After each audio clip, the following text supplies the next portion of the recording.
Not only did Batman change, but so did his ride. Here's a look at the McFarlane toys. This is the Batman Beyond, Batman and the Batmobile.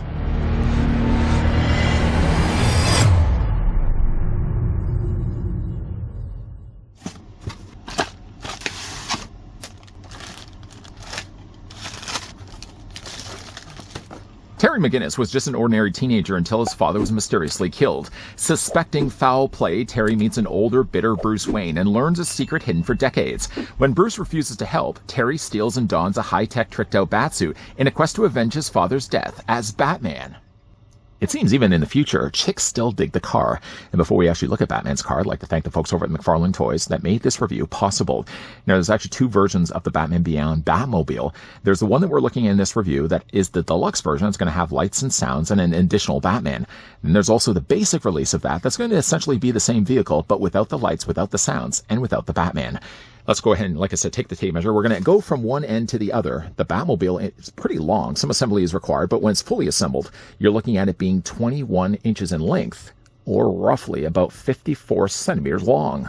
Bringing now in the Bats and comparing him with the original Batman Beyond we got from the DC Multiverse line.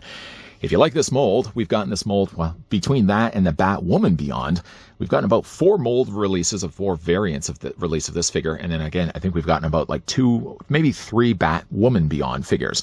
So this mold has been shared around a lot. Still, though, when you look at the two figures, this mold isn't getting shared at all with this release.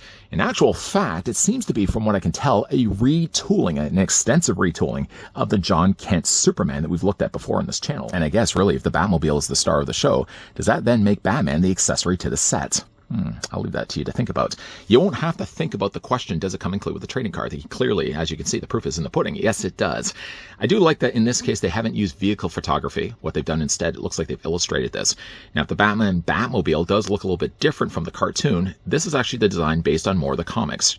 You can see that Batman's flying away from the vehicle, sort of gives the suggestion that maybe Batman doesn't have the means to sit inside the cockpit. Well, actually, in fact, he does. I do really like the look of the car. It's a little disappointing, though, that if you look at the back of the car, it makes really no mention at all of the Batmobile. What it does instead, though, is just a generic read-up of Terry McGinnis and how he becomes the Bats. Let's move that card out of the way. So Batman itself, as we've already kind of talked about, is extensively retooling, from what I can see, like the John Kent Superman body. Obviously, what would have been gone away with is the Superman emblem in favor of now the Batman Beyond logo. And in this case, we also get ourselves a brand new head sculpt, which isn't at all shared with the original Batman Beyond.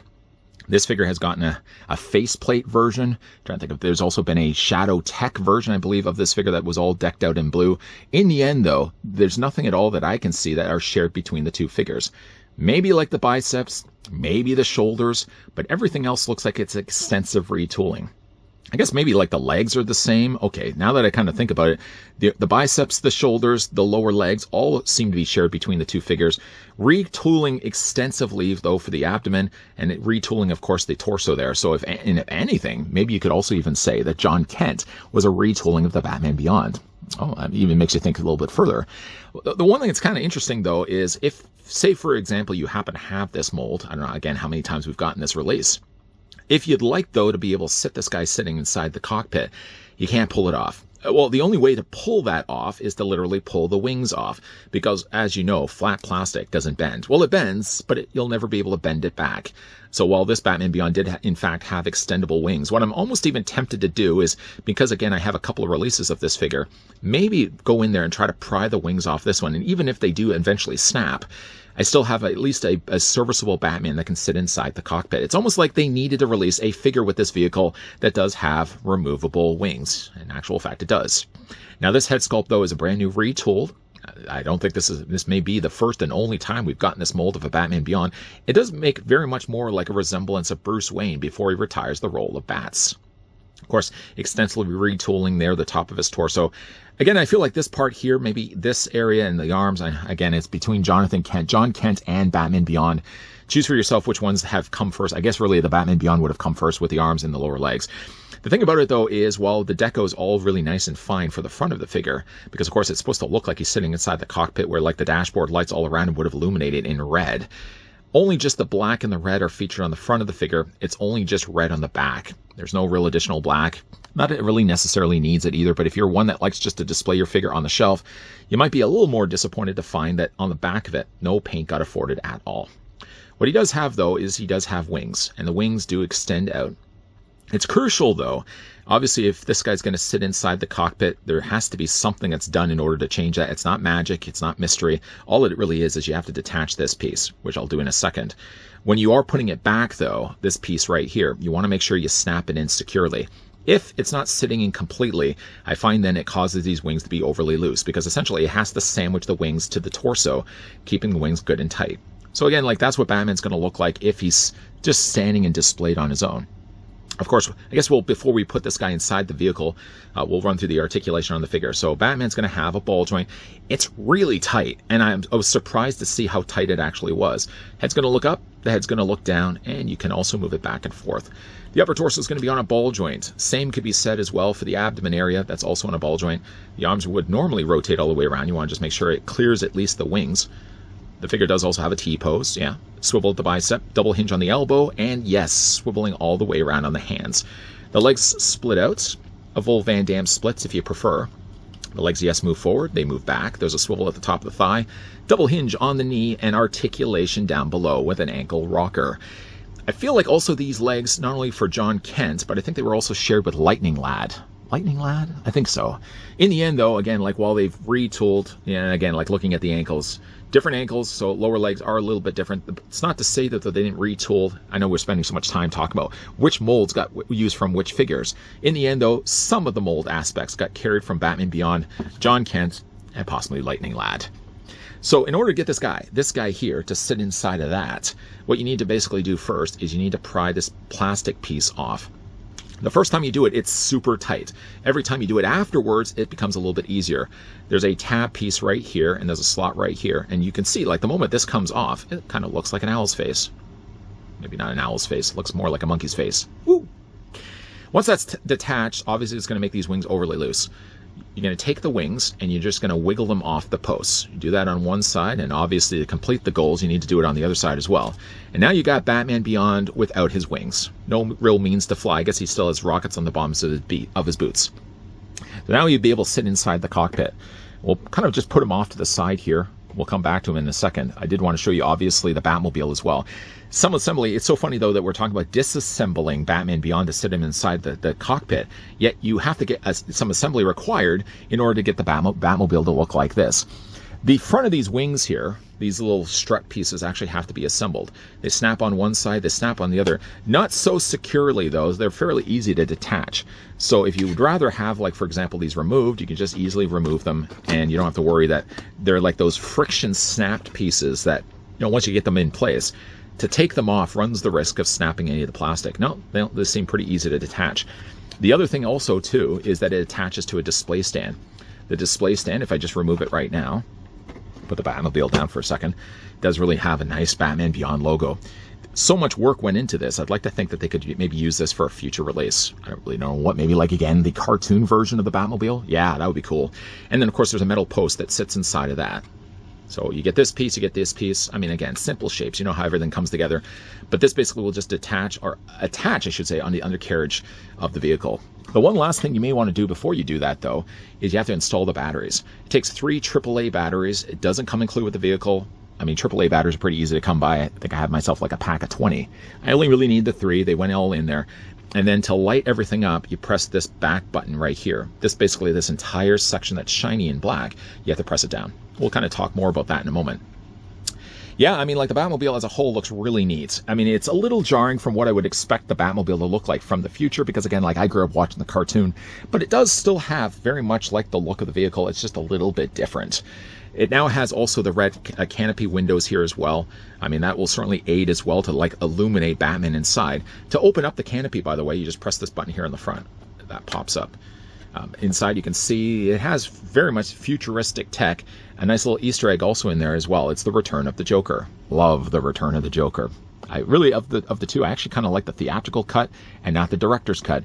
I like Joker the way he dies in the other. Oh no, I just gave it away. Come on, guys, it's an older movie. But there's, like, the image there, the view screen of the return of the Joker. It's kind of ironic, though, the fact that we're looking at a Batmobile that's pulled from the pages of the comics, and yet the screen of the Clown Prince of Crime is actually from the animated movie. Anyways, you're going to basically take yourself your Batman.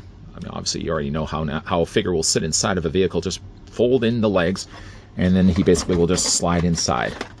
Now, you can choose for yourself to snap him onto these handles. He's got the little handles here on the front. I mean, obviously, he's going to sit fine really on his own. And if you have enough clearance, you want to make sure this guy's all the way in there. Slide him all the way down as low down as you really can get him. You want to make sure he clears the canopy. Sometimes, though, this does end up happening. If you look at the back of this, if he's not all the way down there, I was kind of worried that this was going to end up happening. It ends up popping off the canopy. At least they sort of put a fail-safe in there so it doesn't actually break the canopy. What it is instead, there's 2 pegs right here, there's 2 holes on the back, and that just plugs in place. Although it's kind of hard to get it back in place when it first falls off. You kind of want to make sure it's on a flat surface, push it against those holes, and now you can close up the canopy. So now Batman Beyond is sitting inside. It's kind of a little harder, obviously, to make this out. The design of the vehicle, though, as a whole, I do like that they've used the matte black and then added shinier accents here on the front, obviously on the sides here as well. There's some interesting tech spec detailing that they've also added to the interior of the vehicle, and he also has that quite a lot on the bottom here as well. Now, they brushed on some silver. I would have really liked if they had added much more silver than what we're seeing right now. Of course, that's what the bottom of the vehicle looks like. That's the back thrusters. All of these, by the way, will illuminate. So this will illuminate, and then the windows here will also illuminate as well. Now, you're maybe asking yourself, how humbled reviewer, does this illuminate? I'm so glad you asked. So we're going to press again this button here on the front, I guess on the back.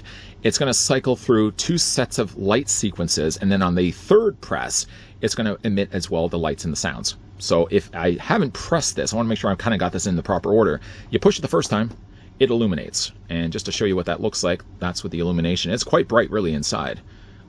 On the dashboard, I mean, you can see really how well that brightens up Batman on the sides here as well.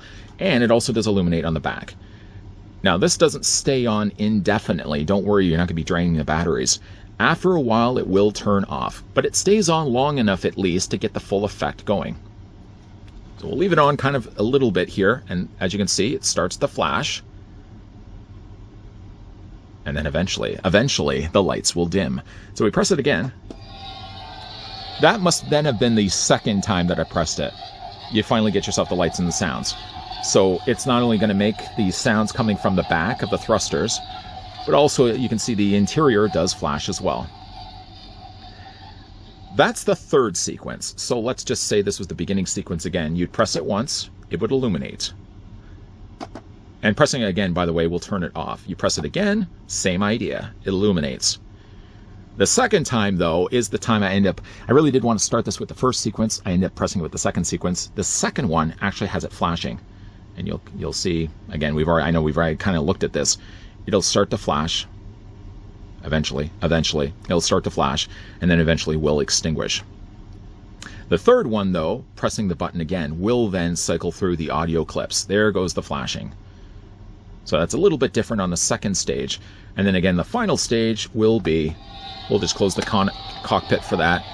Illuminates the front, gives us the sound effects. The sound effects also come from the bottom of the vehicle, and you can see it flashes from the back as well.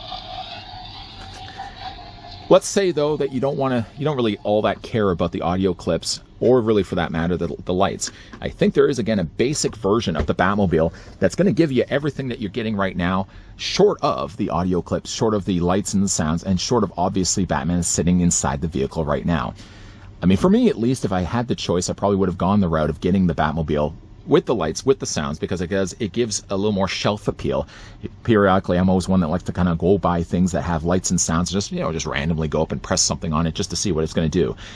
And unfortunately, though, like I said, if you are one that liked collecting the original Batman Beyond, he wouldn't really have a means to sit inside the vehicle because there's no real way to remove the wings unless, again, you try to pry these off, which part of me is tempted to try to do, pry this off so that I can actually have this Batman sitting inside the cockpit. If you have similar struggles and similar frustrations that you really wish this figure could sit inside, and you thought to yourself, had they only just included a Batman that has detachable wings, they did with the deluxe release of it. Oh man, I really wish I still had my Kenner Batman Beyond Batmobile. That and the new Adventures Batmobile were some of my favorite vehicles as a kid. Now, unfortunately though, I had parted ways with those years ago. I mean, at least McFarlane and his team came through and released a Batman Beyond Batmobile. Granted, it's not one based on the cartoon, so the design of this vehicle will be varied a little bit because it's based more on the comics. The look of the vehicle is nice and sleek, and with really the assembly of it being so limited, I mean, you really only have to attach the two front pieces on the front of the vehicle, and then you're good to go. The lights and the sounds are nice as an added touch. Some may choose instead just to get the basic release of the Batmobile that isn't going to have that, but I think if you had a choice and you spend the extra few dollars more, getting the lights and the sounds does jazz up the vehicle, and it does give you, again, a reason for why Batman's glowing inside. The figure that we get inside, while again debating back and forth which parts got used from which figures, I think in the end though, it was probably some Batman Beyond, some John Kent, some Lightning Lad. The head sculpt though is a little bit different. I mean, with this one having the mouth guard, his, again, design much like the Batmobile is based more heavily on the comics and less on the cartoon. What do you guys think of the Batmobile? Let me know down below in the comment section. Have you guys had the chance to pick this one up, or is this one that's on your futuristic radar? A big thank you again to the folks over at McFarlane Toys that did provide the sample. This was the Batman Beyond Batmobile that came included with Batman. If you guys did enjoy this video, you can do it a solid and throw it a like. You guys want to stick around for more so? I hope so. Hit that subscribe, turn on that bell, and of course, come back. As always, thanks for watching. See you guys next time.